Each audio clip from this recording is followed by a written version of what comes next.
The Supreme Court has just made a landmark decision that could reshape the landscape of immigration enforcement across the United States.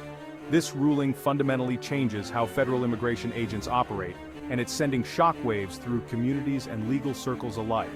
For the first time, federal immigration agents are now legally permitted to consider a person's race or ethnicity as one factor, among others, when deciding whether to stop someone for questioning about their immigration status. This marks a dramatic shift in policy, effectively giving ICE agents legal cover to use someone's appearance, language, or accent as part of their suspicion, even if there's no other evidence of wrongdoing. Unsurprisingly, the decision has ignited a fierce national debate about fairness, civil rights, and the future of America's diverse communities. Across the country, people are voicing concerns about what this means for equality and justice. In the past, stopping someone based solely or primarily on how they looked was much harder to justify in court. Legal standards required more concrete evidence or specific intelligence before law enforcement could intervene. Now, the Supreme Court has ruled that race can be a legitimate part of the equation, as long as it's not the only factor considered. This opens the door to a much broader interpretation of what constitutes reasonable suspicion. Civil rights advocates and community leaders warn that this will inevitably lead to more unfair targeting of ethnic groups, especially those who already feel vulnerable or marginalized. Many fear that trust in law enforcement will erode even further, as residents worry about being singled out simply because of their background or the language they speak at home. The decision moves immigration enforcement away from relying solely on specific intelligence or concrete leads, and toward more subjective and potentially biased criteria for making stops and questioning individuals. For many Americans, especially those in immigrant and minority communities, this feels like a significant step backward for equality, justice, and the promise of fair treatment under the law. The impact of this ruling will be felt most acutely in diverse neighborhoods, where daily life may now include the added anxiety of being stopped or questioned simply for looking or sounding foreign. The debate is no longer just about immigration status. It's about who gets to feel safe, respected, and free from suspicion in America, and whether the nation's ideals of equality and justice will truly apply to everyone. The Supreme Court's decision isn't just affecting undocumented immigrants, it's creating a ripple of anxiety for legal immigrants and U.S. citizens of color too. The effects are being felt far beyond the courtroom, reaching into the daily lives of millions who have always considered this country their home. Many now feel pressured to carry proof of legal status everywhere, fearing that even a routine stop or a simple question from law enforcement could suddenly turn into a stressful demand to prove they belong here. The fear isn't just theoretical, it's a constant nagging worry that follows people throughout their day. Imagine the stress of having to remember your passport or green card every time you leave home just in case you're asked to show it. For many, forgetting these documents could mean facing suspicion, delays, or even detainment, simply for going about their normal routines. Even longtime residents like Cesar, a legal permanent resident for over 20 years, now feel targeted simply because of their appearance or accent. The sense of security that comes from years of living, working, and raising a family in the U.S. is suddenly shaken. U.S. citizens from minority backgrounds are also worried about being mistaken for undocumented immigrants. The fear of being profiled or questioned based on skin color, language, or cultural background is now a daily reality for many. Some are even carrying birth certificates or passports, something most Americans never consider necessary. Parents remind their children to keep identification on them at all times, and families gather at the kitchen table to make sure everyone's documents are in order. The ruling blurs the lines, making anyone who doesn't fit a certain image a potential suspect.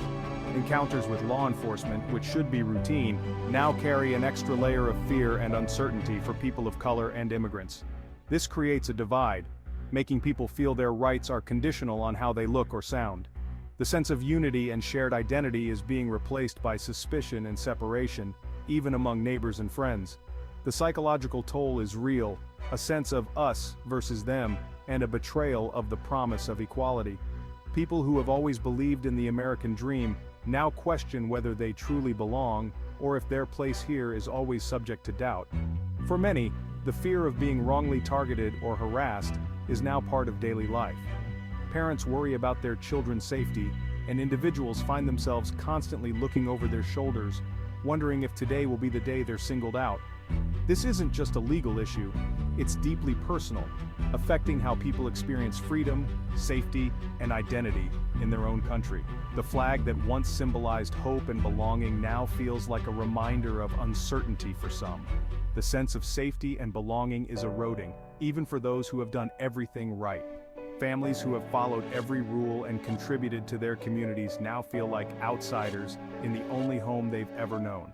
The new reality is a constant low-level stress that most Americans never have to face. It's a quiet anxiety that shapes decisions, limits opportunities, and changes how people move through the world. It's a shift that changes what it means to be American for millions. The idea of equal protection and opportunity is being tested, and the definition of who belongs is being rewritten in real time. The impact goes far beyond the courtroom. It's reshaping daily life, altering the fabric of communities, and challenging the very ideals that have long defined the nation. Critics say the Supreme Court's decision essentially legalizes racial profiling.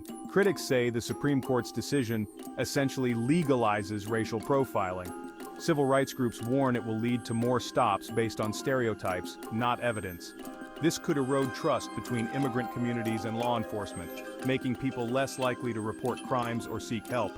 The ruling risks undoing years of work building positive police-community relationships. It could normalize snap judgments based on appearance in all areas of life. The fear is that race will become the main factor in stops, putting the burden on individuals to prove their innocence. This has sparked a fierce debate about freedom, equality, and what it means to be American. Advocates warn this ruling could turn the U.S. into a show-your-papers nation. Anyone who looks like an immigrant could be stopped and asked to prove their status at any time. Everyday activities, driving, walking, socializing, now carry the risk of an immigration stop. This creates constant anxiety and changes the meaning of freedom for millions. Critics say it creates a two-tiered system. Some enjoy full rights, others live under suspicion. The decision challenges the principle of equal treatment under the law. For many, the fear of being stopped or humiliated is now part of daily life. The Supreme Court's decision has strong supporters and fierce critics. Law enforcement agencies see it as a tool for more effective immigration enforcement. They argue agents need discretion, and race is just one factor among many. Supporters say this helps maintain national security and control illegal immigration. Critics counter that it opens the door to abuse and racial profiling, undermining fairness. They argue no amount of training can eliminate bias when race is allowed as a factor. The debate boils down to security versus civil rights. Is this a practical tool or a threat to equal justice? This clash will shape the future of immigration and policing in America. A federal appeals court has made another major decision, affecting hundreds of thousands of migrants. The court overturned a block on deporting about 500,000 people who entered under humanitarian parole programs. These programs, created by the Biden administration, offered a legal pathway for those fleeing crisis. Now, the government can restart deportation proceedings, leaving many in fear and uncertainty. The Department of Homeland Security has ordered these individuals to self-deport or face detention and removal. This is the first time humanitarian parole has been revoked on such a large scale. Many were fleeing violence and instability, hoping for safety while their asylum cases were heard. With this ruling, that lifeline is gone, plunging 500,000 people into legal limbo. The legal fight isn't over, but the humanitarian crisis is already unfolding. The appeals court's decision has immediate, devastating effects for 500,000 migrants. They lose their work permits, cutting off their ability to support themselves and their families. Many had just begun building new lives, renting homes, working, enrolling kids in school. Now they face the threat of arrest, detention, and forced removal if they don't leave voluntarily. The process is often swift and traumatic, leaving little time to prepare or say goodbye. The humanitarian parole program was meant to protect people fleeing danger. Now that protection is gone. Advocates call this a humanitarian crisis, as people risk being sent back to the dangers they escaped. The ripple effects will be felt in communities across the country. These migrants are neighbors, co-workers, and friends. Removing them will leave a void. Their hopes for stability have turned into a nightmare of uncertainty. Even the appeals court acknowledged the severe human cost of its decision. Many migrants have U.S. citizen children, Deporting parents means tearing families apart. The risk isn't just separation. Many face life-threatening danger if sent back to their home countries. Despite recognizing these risks, the court ruled the government can proceed with deportations. This highlights a deep conflict, strict law enforcement versus moral responsibility to protect the vulnerable. The ruling leaves 500,000 people facing separation, danger, and broken communities. It forces the nation to ask, what matters more, enforcing policy or protecting families and lives? These two recent court decisions have thrown U.S. immigration policy into a state of turmoil and uncertainty, leaving lawmakers, advocates, and families across the nation searching for answers.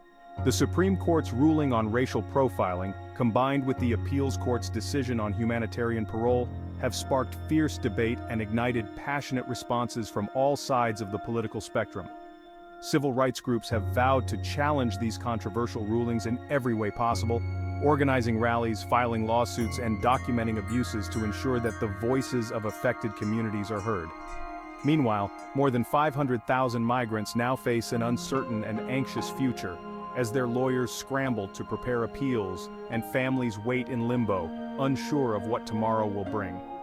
Immigration remains one of America's most divisive and emotionally charged issues, and these latest rulings have only added fuel to an already raging fire, deepening divisions within communities and families. The ongoing legal battles will shape not only the lives of millions of immigrants, but also the direction of U.S. immigration policy for years to come, affecting schools, neighborhoods, and workplaces across the country. The national conversation is more polarized than ever before. Security and enforcement are pitted against compassion and human rights with little common ground in sight. The current status quo is unsustainable. These decisions have exposed deep flaws and inconsistencies in the system, highlighting the urgent need for comprehensive reform and a more humane approach. The future of immigration in America will ultimately be decided not just in the courts and in Congress, but also in the homes and hearts of the American people, as they grapple with what justice and fairness truly mean. As the nation stands at a crossroads, it must confront a fundamental question. What kind of country does it want to be, and how will it treat those who seek a new life within its borders?